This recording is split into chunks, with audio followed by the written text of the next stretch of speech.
The history of Egypt under Gamal Abdel Nasser covers the period of Egyptian history from the Egyptian Revolution of 1952, of which Gamal Abdel Nasser was one of the two principal leaders, spanning Nasser's presidency of Egypt from 1956 to his death in 1970. Nasser's tenure as Egypt's leader heralded a new period of modernization and socialist reform in Egypt, and a staunch advocacy of pan-Arab nationalism and developing world solidarity. His prestige in Egypt and throughout the Arab world soared in the wake of his nationalization of the Suez Canal in 1956, and Egypt's political victory in the subsequent tripartite aggression, but was damaged badly by Israel's successful invasion and occupation of Egyptian and Arab territory in the Six-Day War of 1967. The era is regarded as a time where ordinary citizens enjoyed unprecedented access to housing, education, jobs, health services, and nourishment, as well as other forms of social welfare, while aristocratic influence waned. The national economy grew significantly through agrarian reform, major modernization projects such as the Helwan Steel Works and the Aswan Dam, and nationalization schemes such as that of the Suez Canal. However, the substantial economic growth that marked the early 1960s took a downturn for the remainder of the decade, only recovering in 1970. During Nasser's time in office, Egypt experienced a golden age of culture, particularly in theatre, film, poetry, television, radio, literature, fine arts, comedy, and music. Egypt under Nasser dominated the Arab world in these fields, producing singers such as Abdul Halim Hafiz, Kulthum, and Muhammad Abdul Wahhab, literary figures such as Naguib Mahfouz and Tawfiq el-Hakim, actors like Faten Hamama and Rushdie Abizar, and the release of over 100 films yearly compared to the production of just more than a dozen annually during Hosni Mubarak's presidency. Revolution of 1952. On 22 to 26 July 1952, the Free Officers, a group of disaffected officers in the Egyptian army founded by Gamal Abdel Nasser, and headed by General Muhammad Naguib, initiated the Egyptian Revolution of 1952 with the overthrew King Farouk, whom the military blamed for Egypt's poor performance in the 1948 war with Israel and lack of progress in fighting poverty, disease, and illiteracy in Egypt. The monarchy of Egypt and Sudan was gone without a voice being raised in its favor. In the following 2 years, the Free Officers consolidated power. Popular expectations for immediate reforms led to the workers' riots in Kafr Dawa on 12 August 1952, which resulted in 2 death sentences. Following a brief experiment with civilian rule, the Free Officers abrogated the 1953 constitution and declared Egypt a republic on 18 June 1953. Muhammad Naguib as Egypt's first president. Within 6 months all civilian political parties were banned, replaced by the Liberation Rally government party. The elite, seeing a need for a transmissional authoritarianism, in light of Egypt's poverty, illiteracy and lack of a large middle class.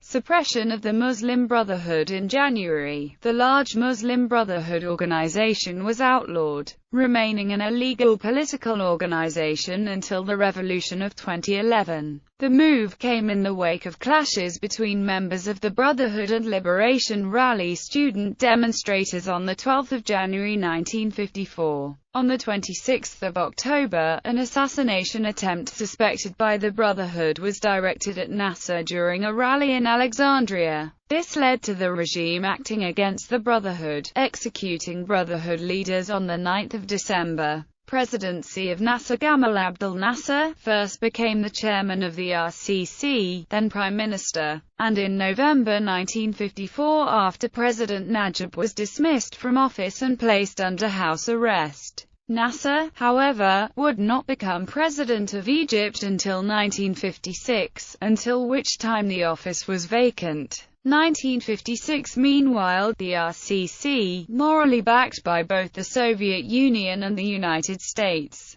managed to remain united in its opposition to the British and French, specifically in regard to the Suez. Despite continued calls from the RCC, in debates in the United Nations, and pressure from both the US and USSR, the British refused to transfer control of the canal to the new regime. The RCC began funding and coordinating ever greater attacks on the British and French in the Suez and Damietta. Finally, on 19 October, Nasser signed a treaty for the evacuation of British troops from Egypt, to be completed over the following 20 months. 2 years later, on 18 June 1956, Nasser raised the Egyptian flag over the Canal Zone, announcing the complete evacuation of British troops. New Constitution. President Nasser announced a new constitution on 16 January at a popular rally, setting up a presidential system of government in which the president has the power to appoint and dismiss ministers.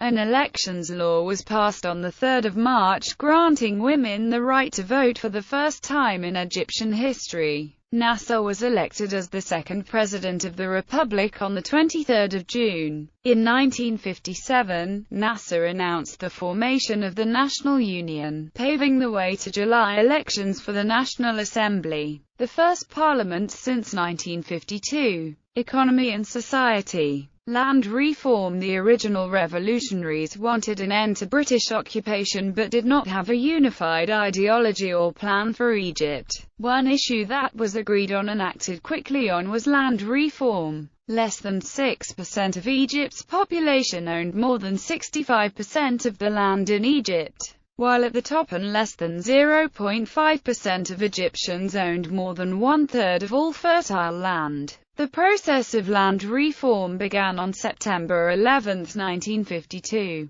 when a law prohibited ownership of more than 200 fedans of land, limited the rental rate for land, established cooperatives for farmers, minimum wages, etc. During the presidency of Nasser, cultivated land in Egypt increased by almost a third. Economy. Egypt's economy grew at an average rate of 9% per annum for almost a decade. The share of manufacturing to Egypt's GDP rose from around 14% in the late 1940s to 35% by the early 1970s. The combination of the land reform program and the creation of the public sector in Egypt resulted in around 75% of Egypt's gross domestic product being transferred from the hands of the country's rich either to the state or to millions of small owners.